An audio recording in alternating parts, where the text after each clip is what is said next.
Hello friends, welcome to Movies Factor. और आज की हमारी मूवी है अखंडा। मूवी की शुरुआत में हम देखते हैं कि कुछ पुलिस वाले गजेंद्र नाम के एक डाकू को पकड़ने के लिए जंगल में जाल बिछाते हैं। इस बात का पता गजेंद्र को चल जाता है और गजेंद्र के आदमियों और पुलिस के बीच लड़ाई के दौरान गजेंद्र अपने ही गोला बारूद से घायल हो जाता है और पानी में गिर जाता है। जहाँ बाद में वो एक मंदिर में छुपने की जगह ढूंढता है और पुजारी की हत्या कर मंदिर का पुजारी बन जाता है। अब नेक्स्ट सीन में हम देखते हैं कि एक रिच फैमिली में दो जुड़वा बच्चे पैदा होते हैं, जिसमें एक जिंदा होता है और दूसरा बच्चा कुछ हरकत नहीं करता। तभी उस घर में एक अघोरी आता है जो बच्चे के पिता को बताता है कि एक बच्चे को तुम पालो और दूसरे से अपना रिश्ता तोड़ दो, क्योंकि उस बच्चे की नियति भगवान शिव से मेल खाती है जो कि सभी बुराइयों का विनाश करेंगे। तब वो शख्स उस बच्चे को अघोरी को सौंप देता है जब उसकी माँ बेहोशी की हालत में होती है। अब वो अघोरी उस बच्चे को दूसरे अघोरी की झोली में डाल देता है और वो अघोरी उसे भगवान शिव के मंदिर में रख देता है।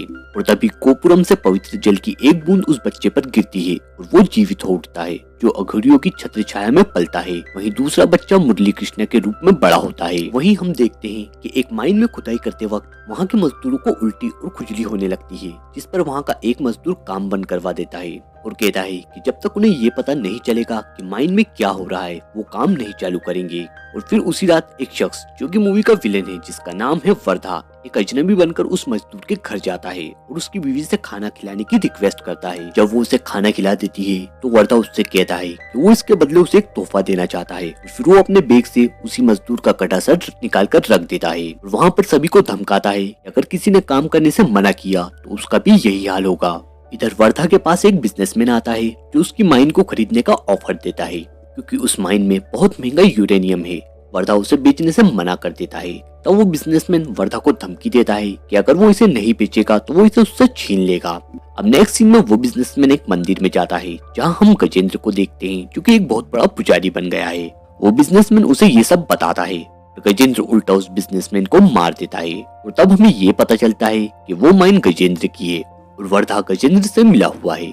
मुरली कृष्ण जो कि अब अनंतपुर जिले का एक रेस्पेक्टेड लीडर है, वहाँ के लोग मुरली कृष्ण को बहुत मानते हैं, क्योंकि बुरा होने पर वो उनके लिए लड़ते तक हैं। शरण्या जो कि उस जिले की नई कलेक्टर होती है, वो मुरली कृष्ण की सादगी और समाज के प्रति उनके समर्पण पर फिदा हो जाती है और मुरली कृष्ण के प्यार में पड़ जाती है। दोनों की शादी होती है और बाद में वो एक बेटी को जन्म देते हैं। सब कुछ ठीक चल रहा था, लेकिन तभी धीरे धीरे जिले के सभी बच्चे एक बीमारी का शिकार हो जाते हैं। अब शरण्या की कलीग रिसर्च कर ये पता लगाती है कि ये सब एक इलीगल माइनिंग की वजह से हो रहा है और उस माइन में कॉपर की जगह यूरेनियम की माइनिंग हो रही है और उस माइन का मालिक वर्धा है। वो रिवर्स बोरिंग तकनीक यूज करके वेस्ट न्यूक्लियर को वापस जमीन में डाल रहे हैं, जिससे कि पानी प्रदूषित हो रहा है, जिससे उसे पीकर लोग बीमार पड़ रहे हैं। ये सुनकर मुरली कृष्णा एमएलए को कॉल करता है और तुरंत हॉस्पिटल आने को कहता है और मुरली पहुंच जाता है उस माइन पर, जहां वर्धा राजन के चमचों को सबक सिखाते हुए मुरली सबको मारता है। और अब यहाँ वर्धा और मुरली आमने सामने होते हैं, लेकिन एमएलए मुरली को वहाँ से ले जाता है। अब ये सब हॉस्पिटल आते हैं, जहाँ मुरली के पिता मुरली की बेटी को गोद में लाते हैं और बताते हैं कि ये भी उस बीमारी की शिकार हो चुकी है। और तभी हॉस्पिटल में बम ब्लास्ट होता है, जिसमें एमएलए समेत कई लोगों की मौत हो जाती है। अब एनआईए आकर मुरली को अरेस्ट कर लेती है, जो बताते हैं कि एमएलए की मौत उनके हॉस्पिटल में हुई है। उन्होंने ही एमएलए को कॉल कर यहाँ बुलाया था और साथ ही शरण्या को मुरली का साथ देने के लिए कलेक्टर की पोस्ट से सस्पेंड कर देते हैं। और फिर हम गजेंद्र को देखते हैं और हमें पता चलता है कि इस बम ब्लास्ट के पीछे गजेंद्र का ही हाथ था। गजेंद्र वर्धा से कहता है कि उस माइन में काम करने वाले सभी लोगों को मार दो और वर्धा लोगों को जलाकर और गाड़ी से कुचलवाकर मरवा देता है। इधर मुरली की बेटी की हालत ज्यादा खराब हो जाती है, हॉस्पिटल के डॉक्टर की भी डेथ हो जाती है। इसलिए शरण्या एक डॉक्टर के साथ उसकी बेटी को लेकर बेंगलुरु के लिए निकल जाती है, लेकिन रास्ते में वर्धा के आदमी उसका पीछा करने लगते हैं, जहां उनसे बचने के लिए शरण्या एक गुफा में चली जाती है। लेकिन वर्धा के आदमी वहां भी आ जाते हैं और शरण्या को घायल कर गिरा देते हैं। और शरण्या एक शख्स की गोद में आकर गिरती है, जिसका नाम होता है अखंडा। अखंडा को देखकर शरण्या शॉक हो जाती है, क्योंकि अखंडा की शक्ल पूरी उसके पति से मिलती है। अब यहाँ अखंडा कुछ मंत्र पढ़ता है, जिससे वो बच्ची ठीक हो जाती है और फिर अखंडा वहाँ मौजूद सभी गुंडों को मौत के घाट उतार देता है। यहाँ हम देखते हैं कि अखंडा के पास कुछ सुपर नेचुरल पावर्स होती हैं। दरअसल मूवी में अखंडा को भगवान शिव का अवतार बताया गया है। इधर अखंडा के पावर से गजेंद्र की कुर्सी का एक पाया टूट जाता है। गजेंद्र कहता है कि अब उसकी ये कुर्सी अपवित्र हो चुकी है और इसलिए अब आश्रम को अनंतपुर में ट्रांसफर किया जाए। इधर शरण्या भी बच्ची के साथ घर आ जाती है।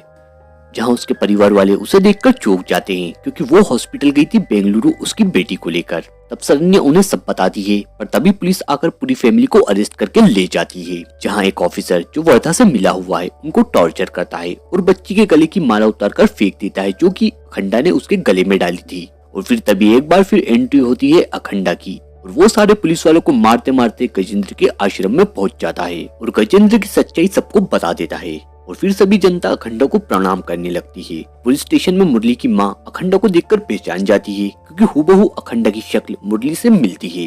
इसलिए अब वो सब उसी गुफा में जाते हैं और उसी अघोरी से मिलते हैं जो कि अखंडा को उनके घर से ले गया था। वो बताता है कि इस जीवन को अखंडा ने शिव को अर्पित कर दिया है। उसका जन्म एक खास मकसद के लिए हुआ है और जिस दिन गजेंद्र ने उस पुजारी को मारा था उसी दिन अखंडा का जन्म हुआ था। दूसरी वजह वेस्ट न्यूक्लियर को वापस जमीन में डालकर पानी प्रदूषित करना और तीसरी वजह हॉस्पिटल में ब्लास्ट कर मासूम लोगों की जान लेने वाले को उसके अंजाम तक पहुंचाने के लिए अखंडा का इस दुनिया में जन्म हुआ है। अब गजेंद्र अखंडा को मारने के लिए एक प्रचंड तांत्रिक के पास जाता है। वो तांत्रिक बताता है कि वो कोई आम इंसान नहीं है बल्कि वो एक शिव का अवतार है और उसे मारना इतना आसान नहीं। लेकिन वो तांत्रिक गजेंद्र की मदद करने को तैयार हो जाता है और उससे कहता है कि वो कोई ना कोई रास्ता जरूर निकाल लेगा। उसी समय अखंडा को पद्मावती नदी के तल पर मिलती है जो कि सरन्या की कलीग है। तब अखंडा अपनी योग शक्तियों के माध्यम से पता लगाता है कि वर्धा और गजेंद्र को पता चल गया था कि वह उनकी इलीगल एक्टिविटी को एक्सपोज करना चाहती थी। इसलिए वर्धा ने पद्मावती के बेटे के सामने उसका रेप किया और उसे नदी में फेंक दिया।